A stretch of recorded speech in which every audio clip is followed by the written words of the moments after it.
Bismillahirrahmanirrahim. وَلْتَكُنْ مِنْكُمْ أُمَّةٌ يَدْعُونَ إِلَى الْخَيْرِ وَيَأْمُرُونَ بِالْمَعْرُوفِ وَيَنْهَوْنَ عَنِ الْمُنْكَرِ.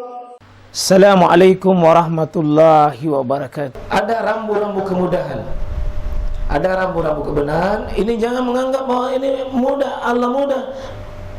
Syaratnya jadi mudah itu mengambil kemudahan itu satu, benar-benar ada uzur, benar-benar ada halangan yang membolehkan itu sehingga boleh mengambil keringanan.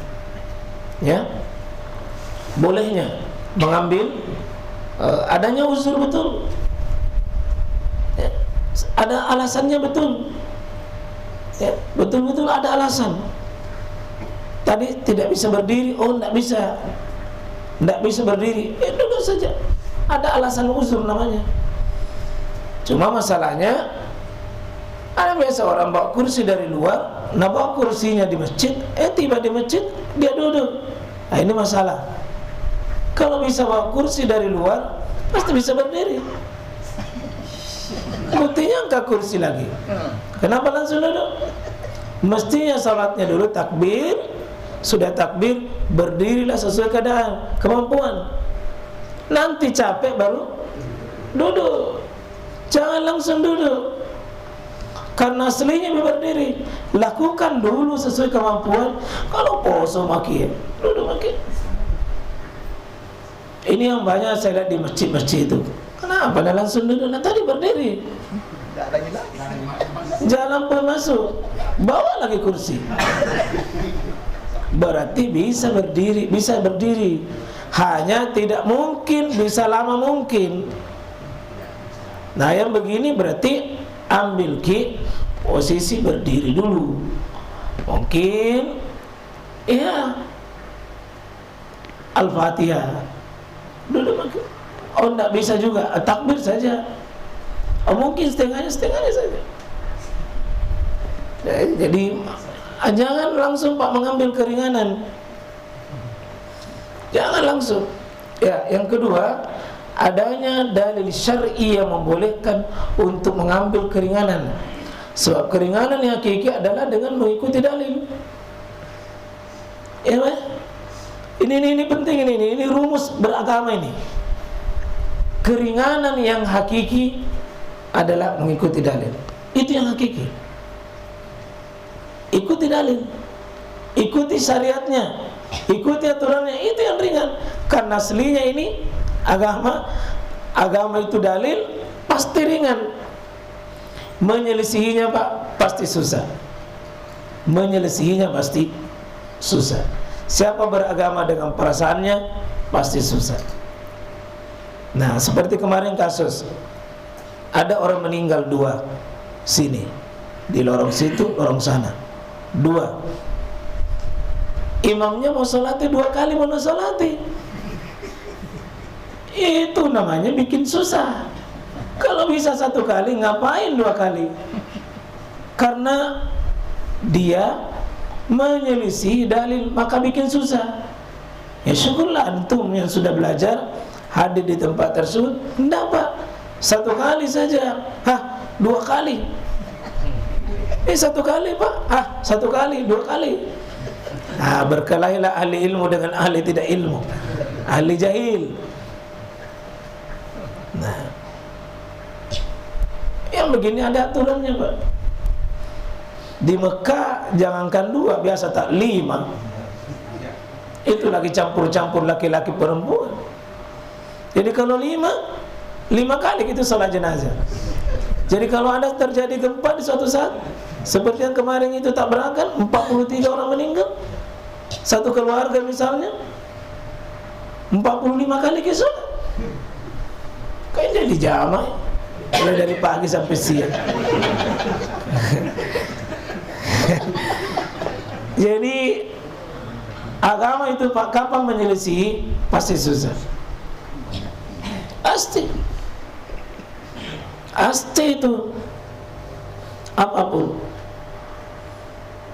semua syariat ini kapan hawa nafsu? Selama menderita.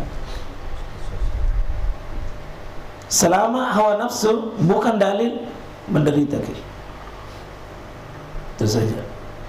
Pokoknya kenapa Allah tahu itu hamba kita di semua. Apa yang paling cocok menyelamatkan ini hamba?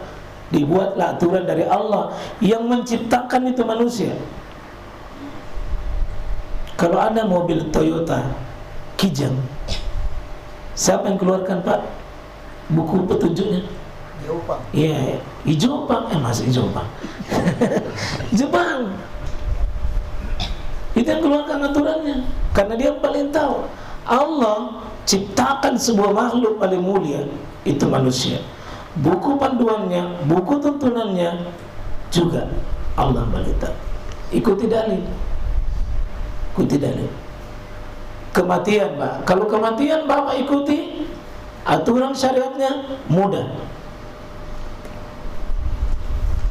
Kalau ada orang meninggal, satu, bayarkan, ambil hartanya untuk mengurus pekuburannya.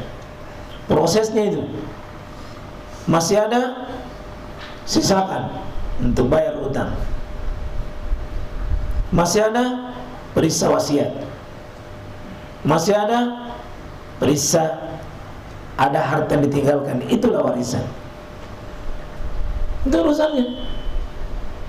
Setiap orang meninggal, satu, periksa, ambil hartanya untuk proses kainkafannya apa semua, biaya untuk dia kembali kepada Allah di rumahnya yang bernama kubur. Masih ada, periksa utang piutang. Masih ada, wasiat.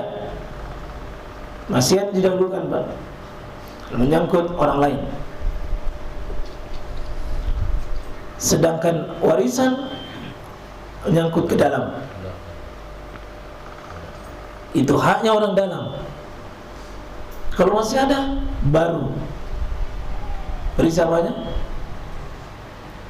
Kalau masih ada warisan, masih ada, sudah cukup. Kita kalau sudah meninggal lain, nah pikirkan 3 harinya,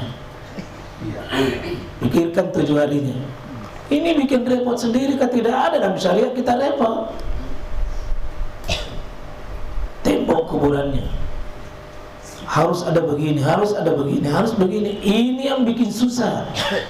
Aslinya mudah, kita yang bikin susah. Kita yang bikin susah.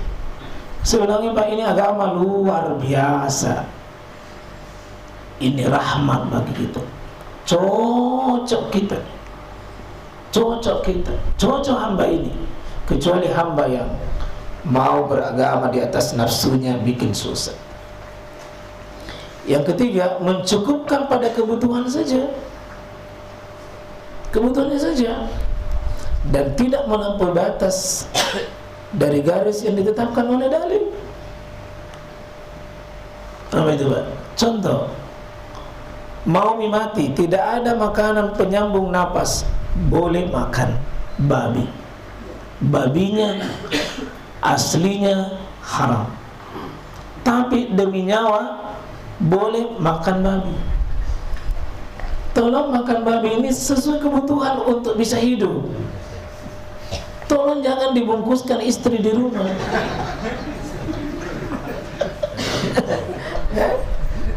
Dia sudah makan, Nabi bilang mumpung diizinkan ke, ambil kejual untuk keluarganya di rumah. Ini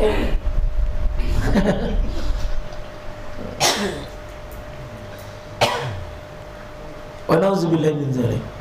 Sesuai kebutuhannya, Pak. Sesuai kebutuhan. Jadi apa saja sesuai kebutuhan pasti cocok. Melampaui kebutuhan pasti rusak. Menzalimi. Haidnya ibu-ibu misalnya cuma 7 hari. Bersih nanti misalnya Isya habis, Nabi bilang sekali subuh pi. Ini zalim karena melampaui kebutuhannya. Kebutuhannya kan cuma sampai Isya, mestinya mandi di situ. Jangan lagi bilang sekalian. Dia bilang nak tahu je Allah. Memang nak tahu Allah, salah tidak tahu. Tapi tidak namaafkan kalau kondisi begitu, karena tidak terpenuhi. Jadi satu, benar-benar ada uzur. Jangan tidak ada uzur, nak bilang uzur itu kapan Ustaz? Uzur itu kapan? Kapan? Saya bilang bisa itu kapan pinjam Ustaz pakai riba, uzur. Apa memang kamu bayar? Apa memang kamu bayar? Tanya. Jadi sekarang ini manusia itu suka sekali mencari alasan-alasan. Cari alasan. Benar-benar ada uzur. Ya. Adanya dalil syar'i.